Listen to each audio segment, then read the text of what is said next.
राधे राधे, जय श्री कृष्णा। मैं हूं सुशील गोस्वामी, आप देख रहे हैं तिलक पत्रिका। इस वक्त मैं प्रयागराज की पावन धरा पर हूं, जहां विश्व का सबसे बड़ा धार्मिक आयोजन महाकुंभ हो रहा है। 45 दिवसीय इस आयोजन में करोड़ों लोग देश दुनिया से आ रहे, पवित्र संगम में डुबकी लगा रहे हैं और अपने मोक्ष की कामना कर रहे हैं, पुण्य प्राप्त कर रहे हैं। ऐसे ही आप देख रहे हैं कि सिक्किम से भी सनातनियों का एक समूह आया है। आइए उनसे जानते हैं कैसा उनका अनुभव रहा इस महाकुंभ का। आपका शुभ नाम? मेरा नाम भानुभक्त सापकोटा जी, गेजिंग डिस्ट्रिक्ट और सिक्किम। सिक्किम से। भानु जी, आपकी उम्र क्या है?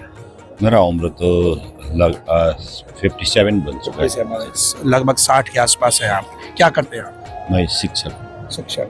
संस्कृत संस्कृत से? संस्कृत से तो जाहिर सी बात है कि भारतीय संस्कृति का अच्छा खासा आपका ज्ञान है। सिक्किम से इस प्रयागराज में आने का उद्देश्य क्या था?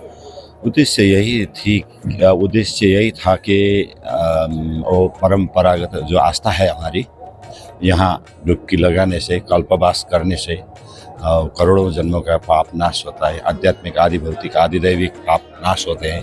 पाप ताप से नाश होने के पितृ के लिए, अपना आत्मा उद्धार करने के लिए, पाप नाश करने के लिए। पहली बार कुंभ में आए या पहले भी प्रयागराज आए? ना, मैं नहीं आया था। काशी तक आया था, अयोध्या गया था, लेकिन यहाँ नहीं आया था। कैसा लगा यहाँ का? अरे बाप रे, इतना सुंदर लगा। योगीराज का जो राज्य, राम राज्य की कल्पना मैं साथी से कह रहा हूँ, दुनिया से बता रहा हूँ, फोन में बता रहा हूँ कि योगीराज का राज्य जो है, राम राज्य आ गया है। सिर्फ एक है, बोल दूं, जो मांगने वाली की कतार है, मांगने वाली का जो कतार है वो नहीं होना चाहिए। इतना साफ सुगर है, व्यवस्था ठीक है? बहुत ठीक है। और चोरी डकैती कुछ नहीं बनती है, या कुछ नहीं है, सफा भी है, सब नदी। आनंद आ रहा है। हाँ, आनंद आ रहा है। ऐसे बसूं, ऐसे यहीं रहूं। आपका शुभ नाम? राधे राधे। मेरा नाम सोमनाथ पांडे है। मैं सिक्किम में पहले सरकारी अधिकारी हुआ करता था। अभी एक साल पोस्ट पे कौन सा? मैं ज्वाइंट रैंक में था। तब तो अभी एक साल पहले मैं रिटायर हो चुका हूँ। तब अभी मैं पहले से ही हिंदुत्व और सनातन के लिए, रक्षा के लिए काम करता था। अभी हम लोग काम कर रहे हैं सिक्किम में। हम लोग ने 2022 में सिक्किम सनातन संगठन करके एक तो संगठन बना के केंद्र में रजिस्टर करके रखा, तो उसी के बैनर पर हम लोग काम करते हैं। वैसे तो वहाँ पर विश्व हिंदू परिषद है, संघ भी है और बजरंग दल भी है, लेकिन वही थोड़ा कार्य। प्रयाग कुंभ में आए हो, आप अपना अनुभव बताइए, कैसा लग रहा है यहाँ का? प्रयाग, ये कुंभ मेरा पहला है। मेरा अभी 64 ईयर्स का उम्र में पहला अनुभव हो रहा है। प्रयाग कभी नहीं आया था, कुंभ भी कभी नहीं आया था। जब आया तो मैं ये विचित्र देखा हमने। इतना जन सैलाब, इतना ज़्यादा, विभिन्न फूल के बगीचा की तरह देखा। एक ही माला में गुथे हुए सब लोग, साफ सुथरा, बिल्कुल सौहार्दपूर्ण वातावरण, बिल्कुल साफ लगा। तो मैं मेरे व्यक्तिगत रूप और मेरे संगठन की ओर से माननीय प्रधानमंत्री नरेंद्र भाई मोदी जी और माननीय मुख्यमंत्री योगी आदित्यनाथ जी को बहुत बहुत साधुवाद देता हूँ, बहुत बहुत धन्यवाद देता हूँ। संपूर्ण सिक्किम के जनता के ओर से उनको मैं धन्यवाद देता हूँ। इतना संगम में जब डुबकी लगाई, उस वक्त क्या आपके मन में भाव था? संगम में जब मैंने डुबकी लगाई तो माँ गंगा को हम पहले से मानते हैं। गंगा को जैसे और राज्य में जाके डुबकी लगाई थी, लेकिन ऐसे संगम में पहली बार मिला। तब हमको ऐसा लगा कि मैं जन्मों जन्मों को पाप कोई जान अनजान में हुआ हो तो उससे मुक्ति मिल रहा है हमको। इतना आनंद आया, इतना मज़ा आया कि पूरा देवताएं वहाँ पर सामने हैं, पूरा देवता के पास में मैं उनके चरण में बैठा हूँ, ऐसा महसूस हो गया मेरे को। देश दुनिया के लोग आ रहे हैं, अथाह समुद्र नदी में स्नान करने के लिए उमड़ रहा है, तो उस वक्त देख के क्या लगा आपको? देश और दुनिया का, मैंने जहाँ पर हम लोग ठहरते वहाँ पर विदेशों के बहुत सारे लोग हैं। एक विचित्र वहाँ पर देखा मैंने, रशिया और यूक्रेन का लोग वहाँ साथ में हैं शांति के लिए। वो गंगा के किनारे शांति मिलता है उनको, भारत में मिलता है। स्वीकार की उन्होंने ये बात? हाँ, ये स्वीकार किया। और मैंने वहाँ पर जापान के लोग देखा, ऑस्ट्रेलिया के लोग देखा, भारत के लोग तो है ही है। ऐसे विचित्र लोग, विभिन्न भाषा के, विभिन्न संस्कृति के लोग, एक उनको मन की शांति चाहिए। उनका जो शांति हमारा भारतीय संस्कृति में है, जो सनातन में है, वो कहीं नहीं है। सभी को अब ये पक्का पक्की हो गया है विश्व का विरासत, विश्व विरासत को कोई भी मजहब से हो, कोई भी धर्म से हो, यहाँ आके सनातनी बनना चाहता है। सनातन को महत्व को वो समझ रहे हैं और स्वीकार कर रहे हैं। सनातन को जो पहले 1835 में मैकाले ने जो तोड़ी थी, षड्यंत्र करके तोड़ी थी, वो जो तोड़ा गया था शायद उनको पश्चाताप हो रहा है कि मैकाले उनकी तरफ से था, तो पश्चाताप भी वो लोग पूर्ण करने के लिए यहाँ पर आए हैं। और वो लोग अपने पूरा समाज को संदेश देना चाहते हैं कि भारत ही विश्वगुरु हैं और भारत से आगे और कोई नहीं है, चाहे वो शिक्षा के क्षेत्र में हो, चाहे समाज के क्षेत्र में हो, सामाजिक समरसता के क्षेत्र में हो।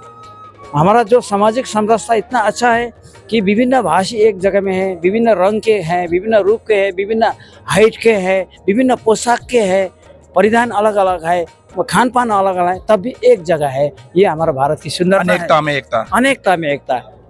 ये सीधा साधा कहूँ तो सनातन एक तो भगवान का दिए हुई जो नियम है, वो नियम के तरह लोग आ रहे हैं।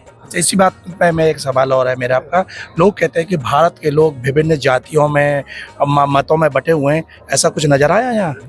बिल्कुल नहीं, ये तो राजनीतिक से स्वार्थी, जो स्वार्थ से प्रेरित लोग ही बता पाएंगे कि लोग बटे हुए हैं, लेकिन हम तो बोलते हैं कि हम बटे नहीं हैं, हम लोग तो जुटे हुए हैं।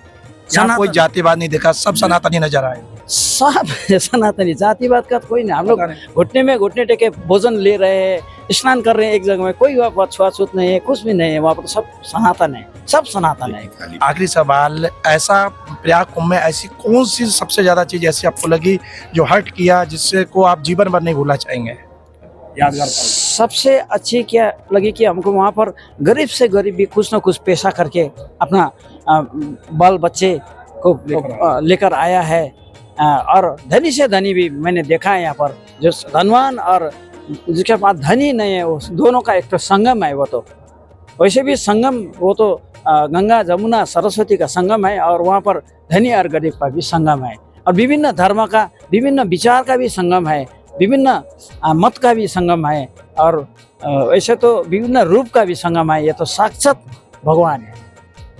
तो देखा मेरे साथ रहे, ये सिक्किम से आए हुए हैं, पूरा एक दल है और सब शिक्षित लोग हैं, सरकारी कर्मचारी हैं, अध्यापक हैं, शिक्षक हैं, लेकिन जब इनसे बात की तो आपने ये खुद इनके शब्दों में सुना होगा कितने आह्लादित हैं और कितना सुकून इन्हें यहाँ के मिला है। और सबसे बड़ी बात इन्होंने जो बताई कि जब संगम पे गई और करोड़ों लोग यहाँ रहे, तो उसमें ना तो किसी की जाति की पता चल रहा है, ना किसी के पंथ का, ना किसी के, बस यहाँ जिस तरह से गंगा यमुना सरस्वती का संगम है, ऐसे ही विभिन्न विचारधाराओं का, विभिन्न जो अलग अलग पंथ के लोग हैं, अलग अलग धर्म के लोग हैं, सबका संगम हो रहा है। और यही हमारा सनातन सिखाता है, आदिकाल से यही शिक्षा देता है कि हम सब एक हैं, और उस एकजुटता का नज़ारा यहाँ दिखाई दिया। साथ के साथ सनातन संस्कृति का जो महत्व है, जो उसकी महिमा है, उसका एक बहुत अच्छा इन्होंने वहाँ पर एक दृश्य देखा कि यूक्रेन और रशिया के लोग, जहाँ आज भी उनका लगभग 3 साल के लगभग हो गए युद्ध को चलते हुए, लाखों लोग मारे जा चुके हैं और भारी नुकसान हुआ है, वहाँ के लोग भी अपने अपने देश में शांति की प्रार्थना करने के लिए वो किसी चर्च में नहीं गए, वो इसी पावन संगम पर, गंगा यमुना के संगम पर आकर त्रिवेणी में स्नान करके प्रार्थना कर रहे हैं कि हमारे दोनों देशों के बीच शांति हो। यानी कि विदेश के भी लोग इस बात को समझ रहे हैं कि शांति सिर्फ और सिर्फ सनातन में है, यहीं पर सुकून है, क्योंकि आदिकालीन परंपरा है। और जो पंथ हैं और जो विचारधारा हैं वो कोई 100 साल पहले, कोई 200-500 साल पहले प्रकट हुई हैं, लेकिन सनातन धर्म आदिकालीन है। और इसीलिए आज आप देख रहे हैं कि दुनिया भर के लोग यहाँ उमड़ रहे हैं। ये आस्था का समंदर यहाँ त्रिवेणी पर जो दिखाई दे रहा है, तो कुछ ना कुछ तो बात ऐसी सनातन में है जो कहीं और नहीं है। तो हम भी आपसे ये कहेंगे कि आप भी यदि अभी तक प्रयाग कुंभ में नहीं पहुँचे हैं तो समय निकाल कर आइए और त्रिवेणी में स्नान कर इस संगम में और इस महाकुंभ में शामिल होकर आप भी पुण्य प्राप्त कीजिए। तिलक पत्रिका के लिए अपने साथी कैमरा पर्सन रिंकू वर्मा के साथ प्रयागराज से मैं सुशील गोस्वामी।